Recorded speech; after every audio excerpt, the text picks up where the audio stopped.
Bezat Hashem da Fei Bet Tratado de Eruvin. Estamos na Fei Bet na segunda linha, Gufa Marav Yoshua Ben Levi. Quando o Mar fala Gufa, que já vimos esse ensinamento e vamos desenvolver isso melhor. Fala na Gufa Marav Yoshua Ben Levi, Fudra Yoshua Ben Levi. Colma como chamar a Biudai, Matei o Bame, Bemishnatino. Todas as Mishnayot que a Biudai falou em Matai, quando certa alahá se aplica, o Bame Dvarim Amurim, quando essa alahá se aplica, ele não era referente do Brei Chachamim. Rabi Yehuda veio explicar o que os Chachamim pensaram em falar. Rabi Yehuda não veio discutir com os Chachamim. Rabi Yehuda sabia que essa é a explicação correta do que os Chachamim pensaram em falar e está explicando. Essa é a opinião de Rabi Yoshua Ben Levi. Rabi Yochanan Amar fala Rabi Yochanan em Matai lefaresh. Quando Rabi Yehuda fala em Matai, quando isso se aplica, ele veio explicar Chachamim. O Bame, quando ele fala Bame Dvarim Amurim, Lachlok. Fala Rabi Yochanan, quando Rabi Yehuda fala Bame Dvarim Amurim, ele mudou a sua linguagem para discutir com os Chachamim. Ou seja, uma machlok de Rabi Yoshua Ben Levi e Rabi Yochanan, se quando Rabi Yehuda falava Bame Dvarim Amurim, ele veio explicar Chachamim, ou veio discutir com os Chachamim. Fala na vei, Matai lefareshu. Rabi Yoshua Ben Levi e Rabi Yochanan concordam. Quando Rabi Yehuda fala em Matai, ele veio explicar os Chachamim. Fala, mas será que isso é verdade? Ve'atnan, a Mishnah fala indiferente a Masechet Sanedrin. Masechet Sanedrin, essa Mishnah se trata com relação às pessoas que são psulim leedut, não podem testemunhar porque são inválidos. Por isso que pela Torá, a Torá fala alta shed rasha et. Não faça uma pessoa rasha, uma pessoa perversa contra a Torá, que transgride a lachot deoraita, proibições da Torá, não faça dele um testemunho, não aceite esse testemunho. Essa Mishnah se trata de pessoas que pela Torá poderiam testemunhar, mas não miderabanan. Os Chamim falam que essas pessoas não são confiáveis e não podem ser testemunhos. Sabemos que um ladrão, por exemplo, ele com certeza não pode testemunhar. Tem casos que os Chamim falam que uma pessoa é como se fosse um gazlan, um ladrão que não pode testemunhar. Fala aqui a Mishnah, ve'eloena psulim. Essas são as pessoas que miderabanan não podem testemunhar. Hamesachek da kubiá, uma pessoa que joga apostando dinheiro. Kubiá, naquela época eram pedaços de ossos que eles faziam um jogo e apostavam dinheiro. Não pode testemunhar. Vamos explicar por quê. Ve'amalvei beribit, a pessoa que empresta em juros. Ou seja, uma pessoa que empresta em juros, mas é um ribit miderabanan. São os juros que miderabanan é proibido. Pela Torá poderia emprestar. Pela Torá poderia emprestar juros se a pessoa não fixa esses juros no momento do empréstimo. Para miderabanan isso é proibido. Essa pessoa que empresta assim, ele não pode testemunhar, ele transgrediu uma alahá miderabanan por dinheiro, então ele não é confiável. Ele não pode testemunhar. Uma frecheionim, pessoas que fazem competições de animais. Competem qual pombo vai chegar antes em certo local para ganhar uma aposta em dinheiro. Não pode testemunhar também. Nem vou explicar por quê. Vesocharei Shvit, pessoas que fazem comércio com frutas de Shvit. O 7º ano da Shemitah, o ano sabático, que não pode fazer comércio com essas frutas. Essa pessoa faz comércio com essas frutas. Ou seja, Shvit aqui é Shemitah miderabanan. Depois da destruição do templo, infelizmente, Shemitah é só miderabanan. Pela Torá não existiria aqui a obrigação do 7º ano da Shemitah ir na terra de Israel. Os Chamim falam que sim, existem as proibições da Shemitah no 7º ano do ano ciclo sabático. A pessoa que faz comércio quando o Shemitah é miderabanan, mesmo que pela Torá ele poderia testemunhar, mas os Chamim falam que ele não pode testemunhar, ele não é confiável, uma vez que ele transgrediu a alahot rabínicas por dinheiro. Agora explicar melhor essa Mishnah, mas continua a Mishnah. Amar Rabi Yehuda falou Rabi Yehuda. Ei Matai, quando isso se aplica que a pessoa que aposta dinheiro no jogo, ou a pessoa que aposta dinheiro com competições de animais, ele não pode testemunhar. Bezman she'eno manut elai. É só se essa pessoa só tem essa profissão. Ele não tem outra profissão. Avaliesh lo manut shiloi. Por exemplo, se a pessoa tem outra profissão, fora esse jogo, areze kasher. Fala Rabi Yehuda, essa pessoa pode sim testemunhar. O motivo de Rabi Yehuda é que, em essência, a pessoa que está apostando dinheiro no jogo não está roubando de outras pessoas. O problema dele é que ele não trabalha, ele não se esforça para receber o seu sustento, então ele não sabe quão difícil é para as outras pessoas receberem o sustento deles. A pessoa que é suspeita a testemunhar em falso contra as outras pessoas. Esse é o período de Rabi Yehuda. Aqui Rabi Yehuda falou em Matai, essa linguagem de quando isso se aplica. Explica aqui, mano, existe uma breta sobre essa Mishnah. Vachachamim Omrim, o período de Chachamim é Ben she'en lo manut elai, mesmo que essa pessoa não tenha outra profissão fora esse jogo, essas apostas, o Ben Sheesh Lo Manu Sheloi, ou mesmo que a pessoa tenha sim outro ofício, outra profissão fora essas apostas, Areze Passur. Falamos Rahamim na Braita, essa pessoa não pode testemunhar. Aparentemente, essa opinião de Rahamim é a mesma coisa que Tanakama falou, que a pessoa que aposta, a pessoa que joga não pode testemunhar. E os Rahamim da Braita falaram que mesmo que a pessoa tenha sim um outro ofício, ele não pode testemunhar. Não é como o Rabi Uda falou, que se a pessoa tem outro ofício, ele é kasher, ele é assim válido para testemunho. Então você vê aqui que o Rabi Uda falou a linguagem de Eimatai, quando isso se aplica, é discutível com Tanakama, não como o Rabi Shai Ben Levi falou, não como o Rabi Yochanan falaram, que quando o Rabi Uda fala a linguagem de Eimatai, ele veio explicar os Rahamim. Ele veio discutir aqui. Explica a Gemara. Aí, de Rabi Uda me Rabi Tarfone, falando os Rahamim, essa opinião dos Rahamim da Braita é a opinião de Rabi Tarfon. Ou seja, na Mishnah em Sanedrin, talvez Rabi Uda veio explicar a opinião de Tanakama. Na Braita existe a opinião de Rabi Tarfon, que discute com Rabi Uda. Conforme Rabi Tarfon, mesmo que essa pessoa tenha outro ofício fora o jogo, ele não pode ser um testemunho. O motivo disso é que, conforme Rabi Tarfon, a pessoa que está apostando e ganhando dinheiro na aposta está roubando dos outros. A machlok entre Rabi Uda e Rabi Tarfon é se asmarta kani ou asmarta lo kani. O conceito de asmarta é a pessoa se comprometeu a pagar esse dinheiro da aposta, porém ele não queria realmente dar esse dinheiro para o outro. Ele apostou se apoiando que ia ganhar essa aposta. Ele se comprometeu, um compromisso na dúvida, se apoiando que iria sim ganhar essa aposta. Conforme Rabi Uda, essa pessoa tem sim que pagar essa dívida. Na prática ele se comprometeu. Asmarta kanya, conforme Rabi Uda. Então a pessoa não está roubando se ele ganhou essa aposta, está pegando o dinheiro dessa segunda pessoa. Ele não é um gazlan, um ladrão. Então ele poderia sim testemunhar. O motivo que ele não pode testemunhar é porque não tem outra profissão fora esse jogo. Portanto, é uma pessoa que é suspeita a testemunhar falso contra outras pessoas, porque não valoriza o esforço do trabalho. Conforme Rabi Tarfon, mesmo que essa pessoa tenha um outro ofício fora o jogo, ele não pode ser testemunho. O motivo é, conforme Rabi Tarfon, asmarta lokania. Essa pessoa que se comprometeu na dúvida a pagar essa aposta, lokania, ele não tem a obrigação de pagar, porque ele nunca chegou a receber sobre si pagar essa aposta. Ele quis apostar, para ele se apoiou no lado que ele ia ganhar a aposta. Rabi Tarfon, uma asmarta, um compromisso que a pessoa se comprometeu na dúvida, não obriga a pessoa a cumprir essa dívida. Sendo assim, a pessoa que ganhou a aposta e pegou o dinheiro desse que perdeu, está roubando dele, é um ladrão. Se ele é um ladrão, ele não pode testemunhar como um gazlan. É um gazlan, um ladrão, miderabanan, pela Torá não teria problema, porém, miderabanan é como se fosse um roubo e a pessoa não pode testemunhar. Isso falar aqui a Gemara. Detalhe a prova que essa é a opinião de Rabi Tarfon. Vamos falar a Braita.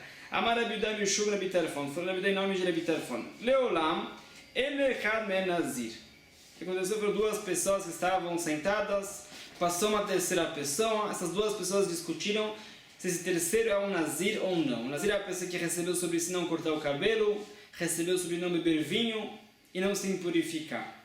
Essas duas pessoas falaram que se eu tenho a razão que essa pessoa é um Nazir, também eu vou ser Nazir. A outra pessoa falou, se eu tenho a razão que essa pessoa não é um Nazir, eu vou ser um Nazir. Também aqui deu coisa de asmarta. Eles receberam um compromisso de ser Nazir na dúvida.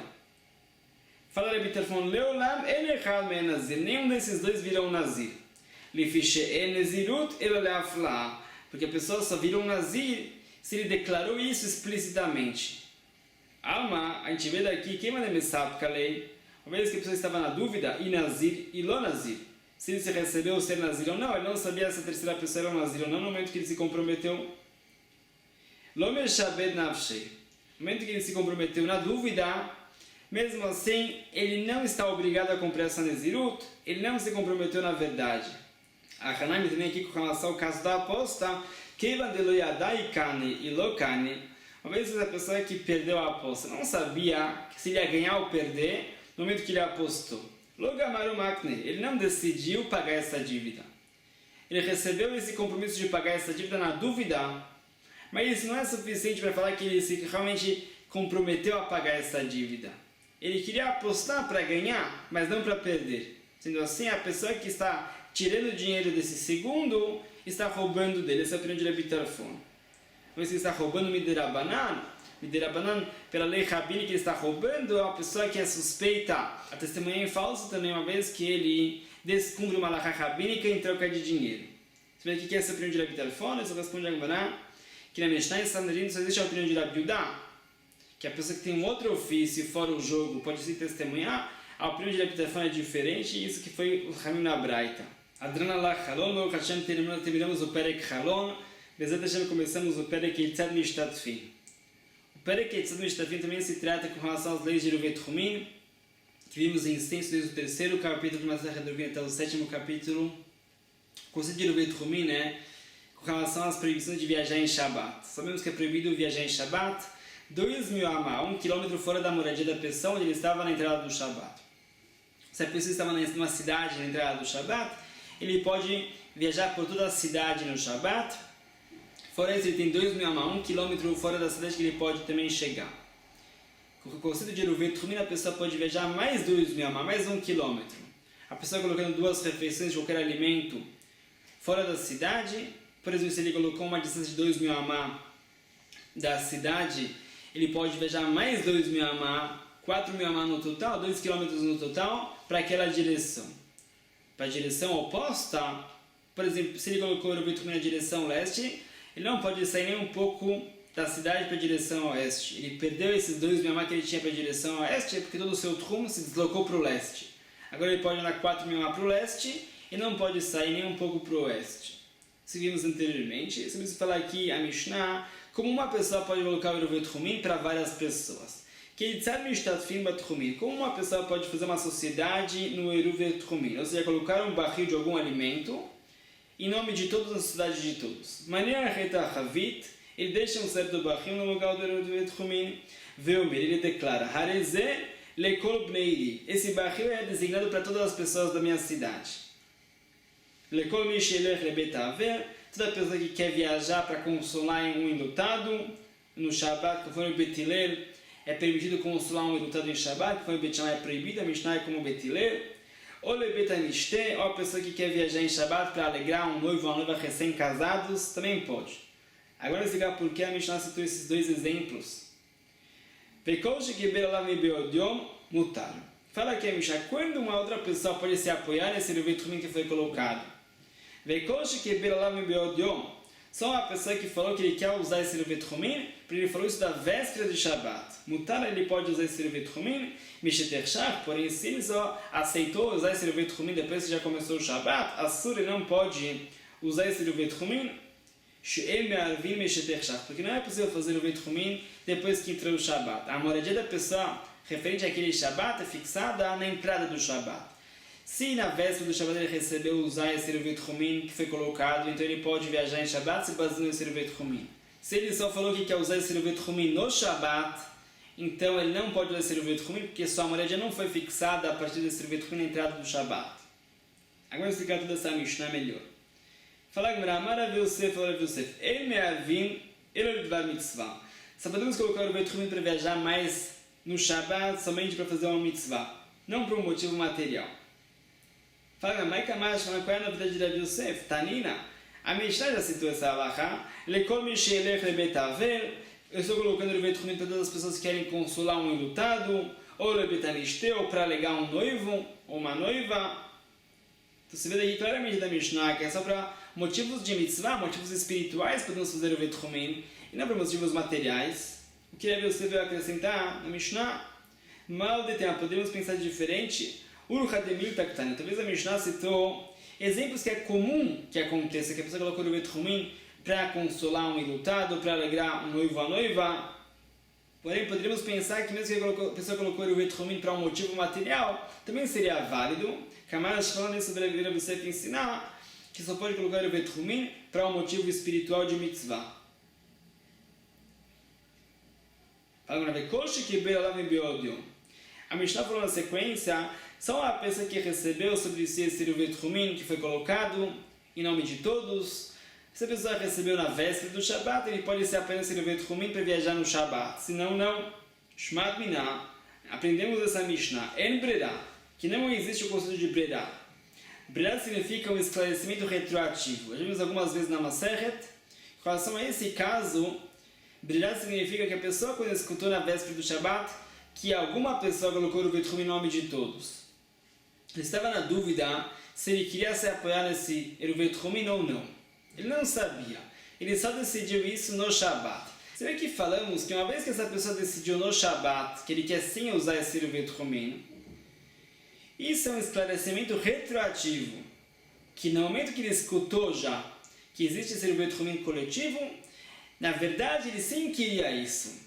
Só se esclareceu essa vontade dele no Shabat, mas esclareceu isso retroativamente, que a verdade, a vontade dele, ele sim queria já usar esse Uvet Humim, porque ele não tinha decidido ainda até o Shabat.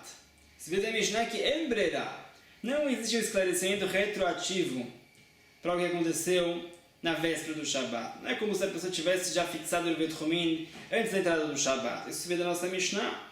De Yesh Brera, porque se sim existe esse conceito de Brera, esse esclarecimento retroativo, Tigale Milta Lemafrea, se esclarecia retroativamente, de Mibeodiom Havani Halei, que ele já queria isso da véspera do Shabat, ele não estava claro na sua própria vontade, uma vez que ele decidiu no Shabat, se esclareceu retroativamente que essa era a vontade verdadeira da pessoa. Então iria valer. A Mishnah fala que não valeu. Porque não pode ser que essa é a Halachá. Em forma geral, não falamos do conceito de Brera com relação às leis da Torá. Porque com relação às leis rabínicas, sim falamos do conceito de Brera. E o Uvet Humim é uma lei rabínica. Então não pode ser que não funcione o conceito de Brera com relação às leis de Uvet Humim. Fala Amar Ravashi, respondeu Ravashi a nossa Mishnah. Hodiu velo hodiu ktani. O que a Mishnah pensou em falar que a pessoa decidiu no Shabat é que ele não sabia da véspera do Shabat. Porque se ele soubesse da véspera do Shabat, ele decidiu isso no Shabat, pelo conceito de Brera, esclarecemos retroativamente que essa era a vontade verdadeira dele na véspera do Shabat, isso vai valer sim para a pessoa. Continua agora um outro caso. Amaravasi, falou Ravasi, Katan ben Shesh, uma criança até 6 anos, Yotze Beiru Vimo. Se sua mãe colocou o Uvet Humim para si, não para a criança, mesmo assim essa criança pode viajar com a mãe, se apoiando nesse Uvet Humim. Uma criança de 6 anos é dependente da mãe, é como se fosse parte da mãe. Uma vez que a mãe colocou o Uvet Humim para si, isso vale também para a criança. Meio de pergunta contra Ravasi. Katasha tzerich leimo. Uma criança dependente de sua mãe. Yotze beiru vimo. Pode sim usar o Uvet Humim de sua mãe. Não é necessário que coloque o Uvet Humim específico para essa criança. Veshem tzerich leimo. Uma criança já independente de sua mãe. En Yotze beiru vimo não pode se apoiar no Uvet Humim de sua mãe. Vetnanami, e também a Mishnah fala, Gabi Sukkah Gavna, com relação a Sukkah, também com relação a esse conceito. Katasha en tzerich leimo. Uma criança independente de sua mãe. Hayav Besukah, está obrigada às mitzvot de Sukkah. Como as leis de Hinur, educação a mitzvot, também essa criança que já não precisa de sua mãe, tem que ir dormir na Sukkah, tem que fazer suas refeições na Sukkah. Ve'avinan Bayu, sabe nos explicar. Ve'ezu katan shen tzerich leimo. Qual é essa criança que é independente de sua mãe? Abre do Bei Rabi Yanai. Falaram os sábios da Sheva de Rabi Yanai. Kol shenifna ve'enimo mekanarto. Toda criança que consegue se limpar no sanitário sem a ajuda de sua mãe é uma criança independente de sua mãe. Está obrigada às mitzvot de Sukkah. Rabbi Shimon ben Lakish fala o Reish Lakish. Kol shenior ve'no kore ima. Da criança que ele acorda e ele não chama a sua mãe é uma criança independente de sua mãe. Pergunta lembra Ima Sarkadatan, será que Reish Lakish falou que a criança que chama a sua mãe depois que ele acorda, ele é dependente de sua mãe. Gdolim, namekar. Nenhuma criança depois de Bar Mitzvah chama a sua mãe depois que ele acorda. Não pode ser que esse é o sinal que é uma criança dependente de sua mãe. Ela Eima, temos que falar que Reish Lakish pensa em outra coisa. Kol sheniyor mishnato ve'no kore ima ima. Toda criança que, quando ele acorda, ele chama a sua mãe uma vez, mas ele espera a sua mãe chegar, é uma criança independente de sua mãe. Toda criança que ele acorda, ele chama a sua mãe desesperadamente, é uma criança dependente de sua mãe. Uma criança dessa não tem que cumprir a mitzvah de Sukkah. Não chegou na época de Hinur, de educação, a mitzvah de Sukkah. Explica como era Vekama. Qual é essa idade que os sábios falaram? Kebar Arba, Kebar Hamesh. Entre 4 a 5 anos, essa criança já vira independente de sua mãe de uma forma normal. Também conforme Rabi Yanai falou que a criança já consegue se limpar. Também como Reish Lakish falou que ele não fica desesperado chamando sua mãe. É uma criança já independente Isso se fala até os 5 anos, no máximo. Depois de 5 anos já é uma criança independente por essência. Isso pergunta minha contra Ravasi. Ravasi falou que uma criança até 6 anos é uma criança dependente de sua mãe, pode se apoiar no Eruvei Trumim de sua mãe. E os sábios de Masechet Sukkah falaram que até 5 anos isso se aplica, não até 6 anos, uma contradição de Ravasi com o que vimos na Mishnah e os sábios de Masechet Sukkah. Explica agora, viramos a página.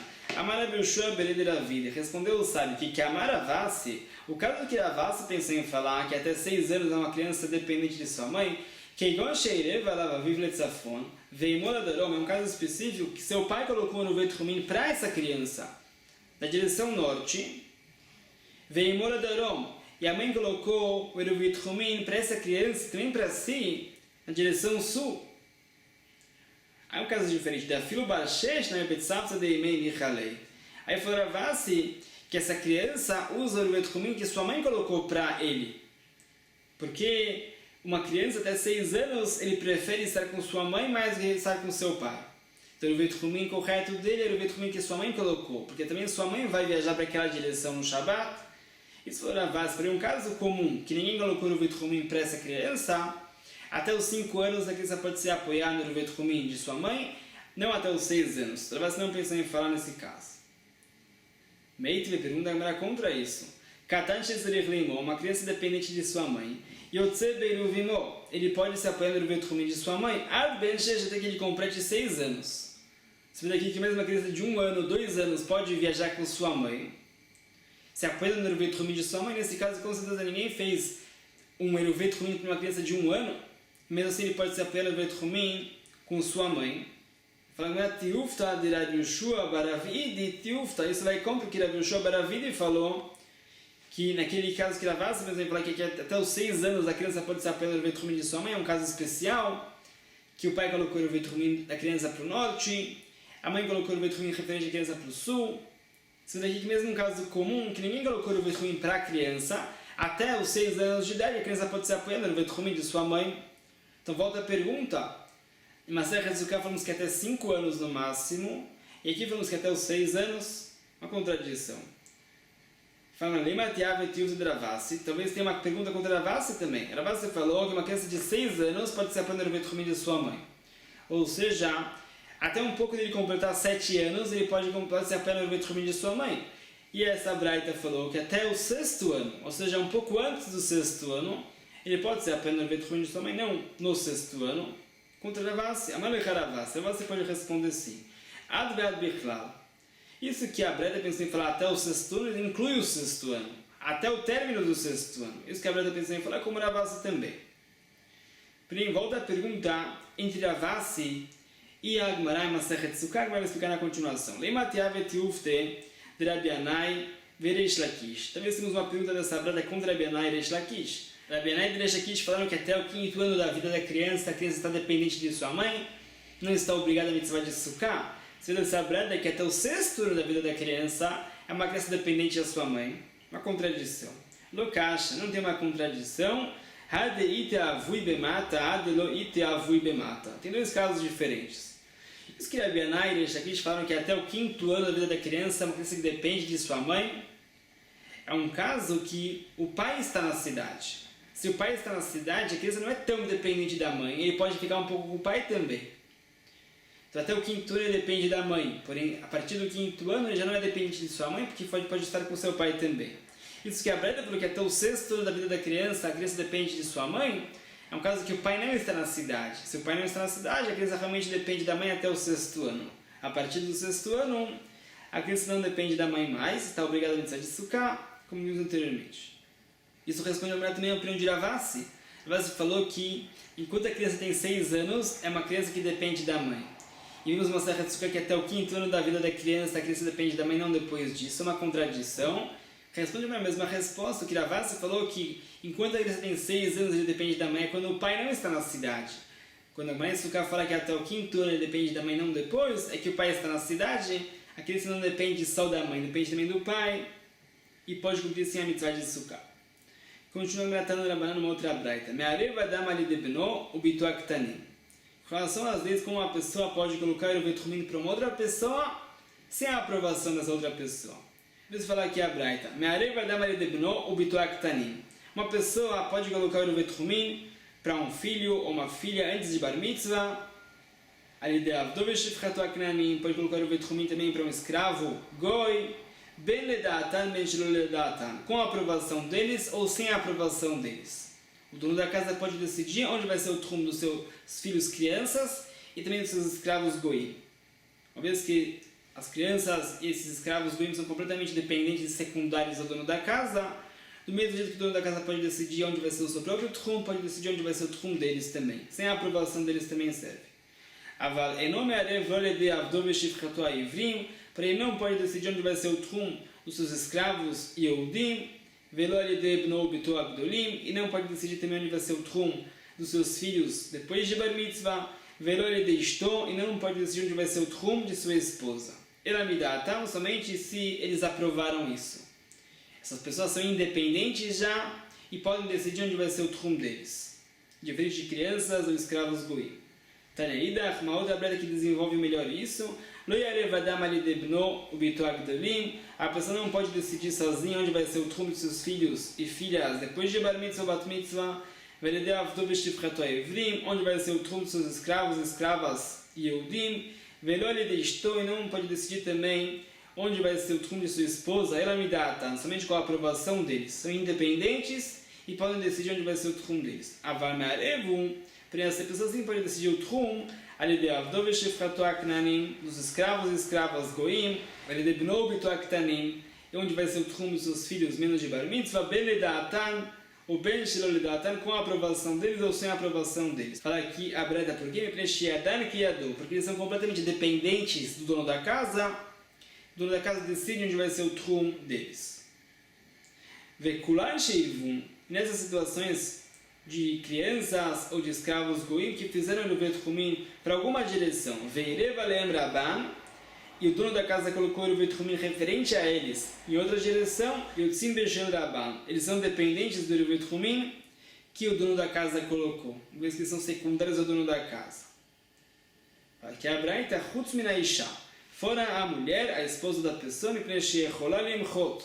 porque ela pode sim ir contra o Eruvet Chumim que o marido colocou. Explica agora, Isha, Maishna, qual é a diferença de uma esposa, ou os escravos Yehudim, ou os filhos depois de Bar Mitzvah? É a mesma alahá. Amaraba respondeu Rabba, Isha, Mechol de Damela. Isso que a Reda falou que a esposa pode decidir onde vai ser o seu Tchum, e pode ir contra o Tchum que o marido decidiu. Isha, Mechol de Damela. Isso inclui a esposa, e inclui também os escravos Yehudim, inclui também as crianças depois de Bar Mitzvah, é a mesma coisa. Eles todos podem decidir onde vai ser o Tchum deles. Continua agora explicando essa Braita. Amar falou o sábio na Braita. Chutz min haisha. A exceção à regra é a esposa da pessoa. Não, que o marido não pode decidir onde vai ser o Tchum da esposa. Porque ela pode ir contra o Tchum que o marido colocou. Todo motivo que o marido não pode decidir onde vai ser o Tchum da esposa é porque ela foi contra. Rastama. Por isso ela não foi contra. Ela não foi a favor nem contra. Ela foi neutra. Nafka bedebala, aparentemente ele está assim dependente ao Eruvet Chumim que o marido colocou. Você quer ser a alahá, que está no Ereisha, porém a Ereisha, o começo da breta falou diferente, ela me dá, tá? O marido só pode decidir o Tchum dessas pessoas, como a esposa, escravos Yehudim, as crianças depois de Bar Mitzvah, com a aprovação deles. Não só se eles foram neutros, my love, como se trata o começo da breta, de Amri'in. É só se eles apoiam isso. É que isso vai contra o final da Braita, que a mulher não está dependente do Eruvet Chumim que o marido decidiu por ela, se ela foi contra o marido, por isso ela foi neutra, ela está assim dependente. E o princípio da Braita fala que só com a aprovação deles, eles estão dependentes do Eruvet Chumim do marido. Fala que não é essa a explicação do princípio da Braita. O que a Braita pensou em falar? Que eles têm que aprovar o Eruvet Chumim do marido, do dono da casa, de estico, é que eles não foram contra, eles ficaram quietos, foram neutros.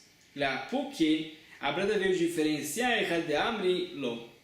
A Braita veio diferenciar no caso que eles falaram que eles não querem o Eruvet Chumim desse dono da casa, eles não estão dependentes do Eruvet Chumim do dono da casa. Porém, se eles foram neutros, eles estão sim obrigados a seguir o Eruvet Chumim do dono da casa, mas por quê? Pergunta como era sobre isso que falamos anteriormente. Ou seja, aparentemente tem que ser que no princípio da Braita se trata que eles não foram contra o Eruvit Rumim do marido, dono da casa, eles estão sim dependentes do Eruvit Rumim que o dono da casa colocou por eles. Ou seja, responde aqui a Gemara que o princípio da Braita e o final da Braita eles estão de acordo. Ou seja, o princípio da Braita fala que eles têm que aprovar o Eruvit Rumim do dono da casa para estar dependentes do Eruvit Rumim do dono da casa, é que eles não desaprovaram, não foram contra. Explicar que eu dá o silêncio deles é como às vezes uma aprovação já. Mas que eles não foram contra, eles foram neutros, é como se eles tivessem aprovado isso que foi dito a eles, que eles fizeram o que? Um Eruvit Rumim e no lugar deles. No final da Braita que fala que a esposa foi contra, é só nesse caso que eles foram contra o Eruvit Rumim do dono da casa, eles não estão dependentes do Eruvit Rumim do dono da casa. Sobre isso pergunta a Gemara sobre o caso intermediário da Braita. Havekulan Sheirvum Veirev Alein Rabá. Aquele caso que vimos se temos os filhos criança ou os escravos que colocaram o Eruvit Rumim para certa direção e o dono da casa colocou o Eruvit Rumim referente a eles para outra direção. A Braita falou, Yotzim Beshel Rabá. Eles estão dependentes do Eruvit Rumim que o dono da casa colocou por eles. Desta mão, esse caso da Braita é não especificado. Mesmo que eles não foram contra nem a favor, eles foram neutros, mesmo assim, eles são dependentes do Eruvit Rumim do dono da casa. Não faz diferença se eles foram contra ou não, como já vimos. Vektane, e a continuação da Braita é Chutz mina isha delonafki. A continuação da Braita é que a esposa não está dependente do Eruvit Rumim do marido. Então, se esse caso intermediário está aqui, as crianças, os goim, não foram contra o dono da casa, também esse caso da esposa, se ela não foi contra o dono da casa, ela foi stam. Ela foi neutra, e mesmo assim fala a Braita que ela não está dependente do Eruvit Rumim do marido. Contra isso que falamos anteriormente, que só se ela foi contra o Eruvit Rumim do marido, ela não está dependente, mas se ela foi stam, ela foi neutra, ela está sim dependente. De contra isso do caso intermediário da Braita. Amar Abaraba vai responder que mesmo naquele caso que os goim, os escravos ou as crianças antes de Bar Mitzvah colocaram o Eruvit Rumim em certa direção, essa é a melhor forma de ir contra o Eruvit Rumim do dono da casa. Entendemos anteriormente que se trata que eles não foram contra o Eruvit Rumim do dono da casa. E perguntamos com relação àquela continuação da Braita, que se trata com relação à esposa, que vai sair a conclusão que mesmo a esposa não foi contra o Eruvit Rumim do marido, ela foi neutra, ela não está dependente do Eruvit Rumim do marido. Fala agora que não. Aquele caso com relação às crianças ou os escravos goim, mesmo que eles colocaram o Eruvit Rumim para outra direção da cidade, é como se eles tivessem ido contra o Eruvit Rumim que o dono da casa colocou por eles em outra direção. Sendo assim, o caso da esposa é a mesma coisa. Se a esposa foi contra o marido, ela não está dependente do marido. Por exemplo, se ela foi neutra, ela está sim dependente do Eruvit Rumim do marido, porque ela esticar que eu dá o silêncio se dá como se fosse uma aprovação, ela está sim dependente do Eruvit Rumim do marido, como já vimos. Continua a Mishnah. Outras alahot com relação ao Eruvit Rumim, qual é a quantidade de refeições que temos que colocar para o Eruvit Rumim? Kama o shiuro, quanto é necessário para colocar o Eruvit Rumim? Como vimos naquele caso anteriormente, que a pessoa está colocando um barril para toda a cidade, quantas refeições tem que estar dentro desse barril?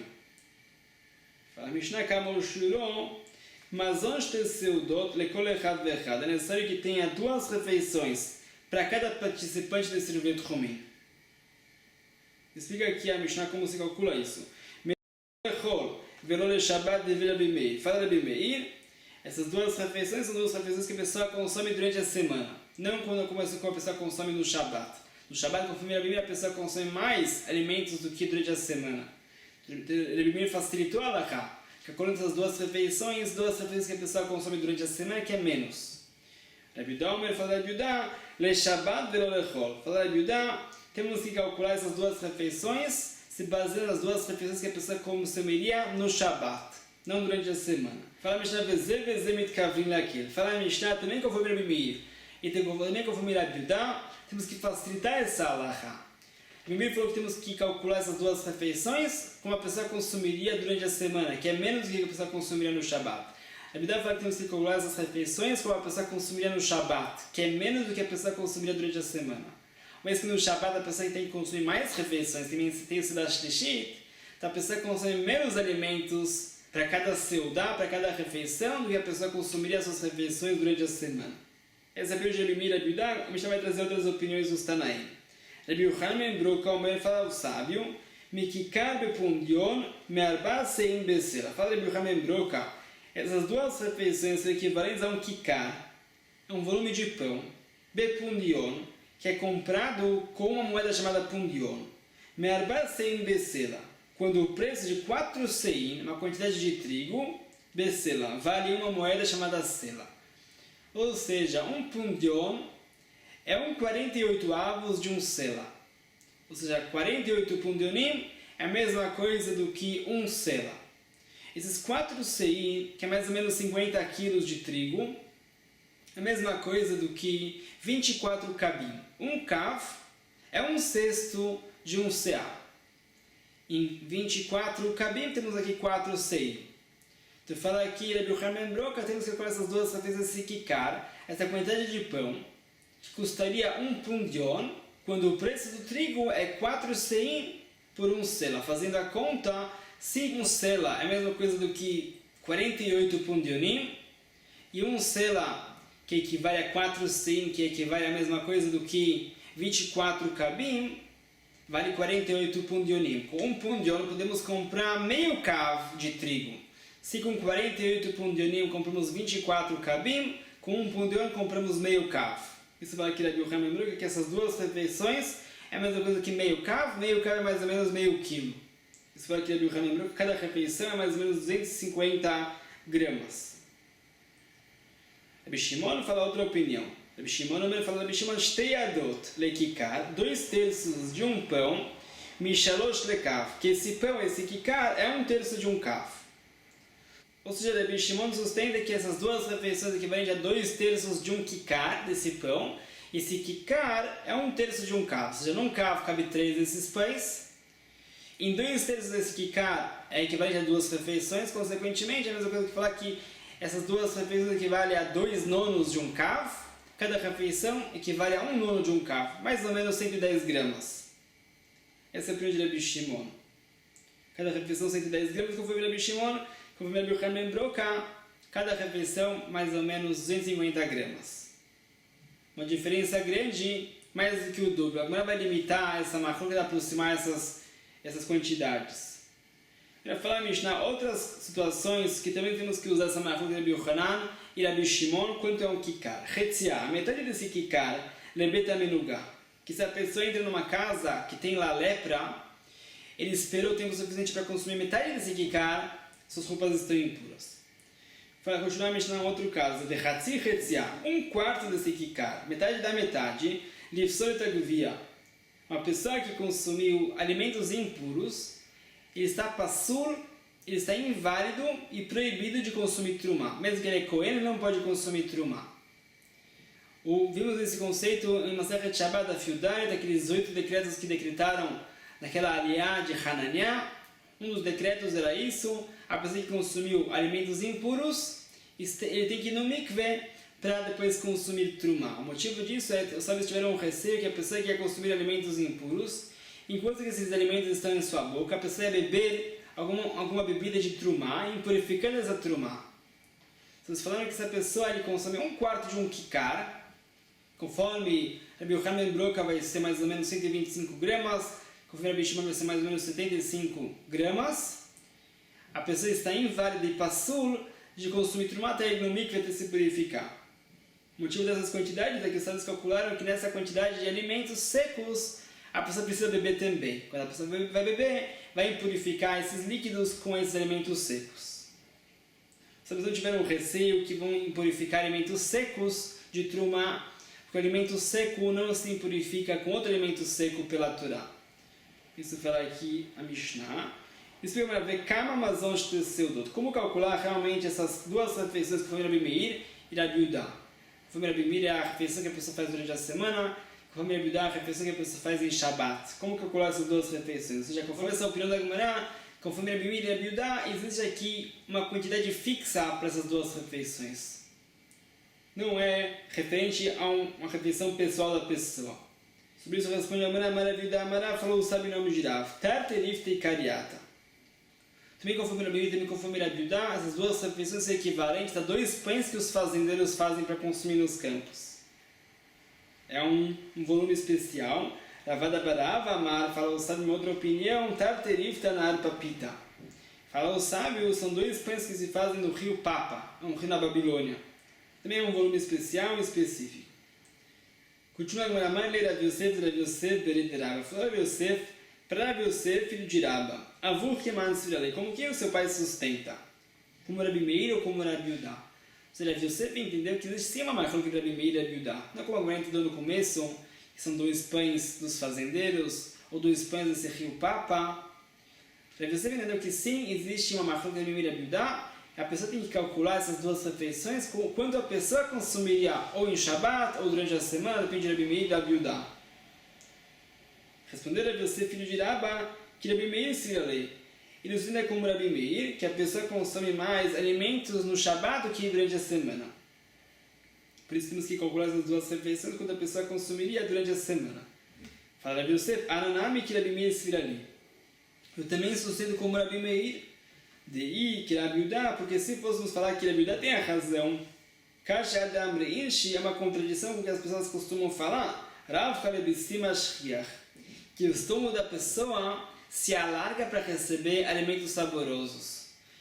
Consequentemente, em Shabbat, que a pessoa tem alimentos mais saborosos do que durante a semana, o estômago da pessoa se alarga, a pessoa consegue consumir mais do que durante a semana. Por isso, fala que agora temos que calcular essas 2 refeições quanto a pessoa consumiria durante a semana, facilitando o alahá, diminuindo essa quantidade das refeições. Continua a Gemara Rabi Yochanan ben Broka Omer. Fala o sábio, vimos anteriormente as 2 opiniões de Rabi Yochanan ben Broka e Rabi Shimon, como calcular esse kikar, esse pão, que vai ter o mesmo volume que dessas 2 refeições. Tana falou a Breta, Krovim Livreem e Yod Shavim. Também o volume de Rabi Yochanan ben Broka, também o volume de Rabi Shimon, quais são as 2 refeições, é parecido. Fala, mas não pode ser. Me dá qual é a comparação de Rabi Yochanan. Arba seudata de kava. Conforme Rabi Yochanan, aquele que vai pesar meio kav. Uma seudá, uma refeição, mede 1/4 de um kav. Então fala, Arba seudata de kava. Em um kav tem 4 refeições de Rabi Shimon. Conforme Rabi Shimon, já vimos que 2 refeições são 2 nonos de um kav. E uma refeição será 1 nono de um kav, deixa seu data de kava. Conforme Rabi Shimon, um kav serve para 9 refeições, mais do que o dobro, do que 4. Como pode ser que a Beda comparou essas 2 opiniões? Fala, Rav Chizda vai responder, Tsemeen, shlish lechen vani. Isso que Rabi Yochanan ben Broka falou que um kikar é a mesma coisa que meio kav, não significa meio kav de pão, fica meio kav de trigo. Ou seja, o comerciante compra meio kav de trigo por 1 pundion, uma moeda. Quando ele vai vender para um comprador, ele acrescenta no preço com certeza. Fala na frisa, exclui aqui 1/3 para o renvani. Ou seja, se o renvani comprou meio kav de trigo por uma moeda, 1 pundion, quando ele vai vender 2/3 de meio kav por 1 pundion.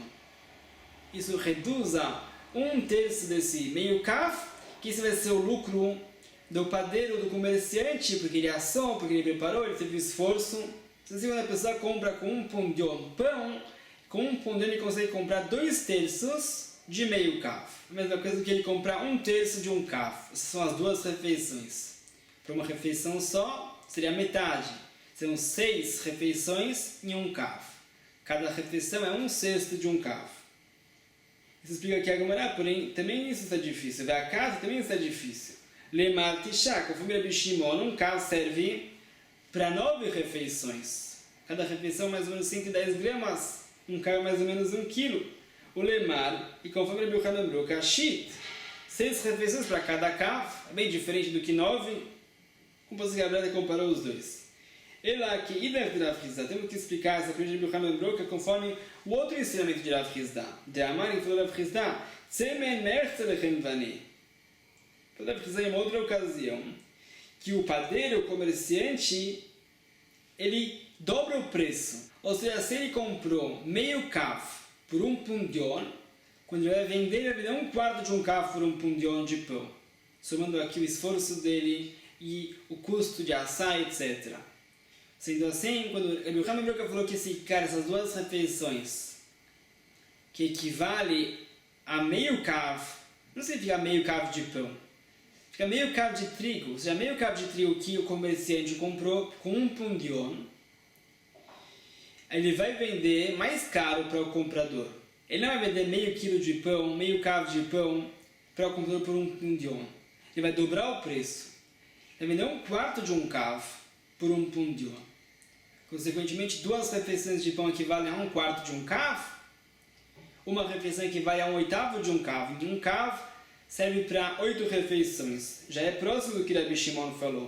Rabbi Shimon sustenta que cabem 9 refeições em um cav. E no caso aqui, um cav serve para 8 refeições. Vamos levar cá, ainda temos a pergunta. Lemar Teja, conforme Rabbi Shimon, um cav serve para 9 refeições. O Lemar Timni, conforme Rabbi Yochanan, um cav serve para 8 refeições. Não é parecido? Isso que é para atenção em falar. O valor de Rabbi Yochanan ben Broka parece com o valor de Rabbi Shimon. Rabbi Shimon sustenta que um cav serve para 9 refeições. Rabbi Yochanan ben Broka fala que um cav serve para 8 refeições. É parecido. A Brada não falou que é idêntico, é parecido. Isso que respondeu aqui a Gemara. Vem falar uma outra pergunta. A caixa de Rav Hizda, parece de uma contradição do que Rav Hizda falou. Em uma ocasião, Rav Hizda falou que um vendedor que comprou meio cav de trigo por um pundion, vai vender pelo mesmo pundion 2/3 de meio cav. Ou seja, 1/3 de um cav. Em outra ocasião, Rav Hizda falou que um vendedor que comprou meio cav de trigo por um pundion, vai vender 1/4 de um cav por um pundion. Vai dobrar o preço. Tem uma contradição. Na Lokash não tem uma contradição. Hadekayai balabai tzivi. Isso que a Rav falou que o comerciante vai só aumentar 1/3 do preço, não vai dobrar o preço do trigo, é quando o comprador fornece a madeira para o comerciante assar o pão. Sendo assim, o prejuízo do comerciante é menor. Então, se ele comprou meio cav de trigo com um pundion, ele vai vender 1/3 de um cav de trigo com um pundion. Quando a Rav falou em outra ocasião que o comerciante vai dobrar o preço, vai aumentar 100% do preço. Se ele comprou meio cav de trigo, ele vai vender 1/4 de um cav de trigo por um pundion. É quando o comprador não forneceu a madeira para o comerciante assar. Assim, o prejuízo, o custo do comerciante é maior, ele tem que dobrar o preço do pão comparado com o trigo. Falar que não é uma contradição, são duas situações diferentes. Deus te chama em novas sugiot com novos conceitos. Baruch Adonai Leolam. Amém e amém.